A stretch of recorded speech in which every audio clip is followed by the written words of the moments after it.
6h14, juste après les sports, l'actualité de la santé. Maintenant avec le docteur Kierzek. Bonjour Gérald. Bonjour Samuel, il faut penser au sport et qu'au sport, c'est ça qui est important. Et vous avez bien raison. C'est quoi votre sport, vous Gérald d'ailleurs? Je faisais du squash là justement, Ah. c'est sport, mais attention, ça fait travailler le palpitant. Eh oui, c'est très cardio. Gérald, ce matin vous nous parlez de la ménopause. Ce cap parfois pénible, on le sait pour certaines femmes. D'abord, rappelez-nous ce qu'est la ménopause. C'est une étape de la vie, c'est une étape naturelle de la vie d'une femme. C'est autour de l'âge de 50 ans. Il y a souvent une période de périménopause, 5-6 ans avant.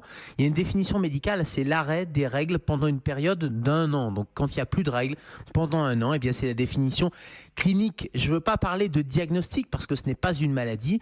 Donc c'est l'interrogatoire, plus de règles pendant 1 an, eh bien c'est la définition de la ménopause. On peut éventuellement aller plus loin, faire des dosages hormonaux et là on verrait une diminution des hormones féminines et en particulier une diminution de l'estradiol et c'est ça qui signe cette ménopause. Et Gérald, quels sont les effets indésirables de cette transformation? Et on peut parler de symptômes de périménopause, de préménopause et de ménopause. Ça commence, je le disais, 5, 6, 7 ans avant avec des bouffées de chaleur, avec des sueurs nocturnes qui vont toucher, et j'allais dire enquiquiner beaucoup de femmes. C'est 80% des patientes qui sont concernées. Il y a un sommeil qui est perturbé, des troubles de l'humeur, une anxiété. C'est ce vrai phénomène hormonal qui va déclencher ces symptômes.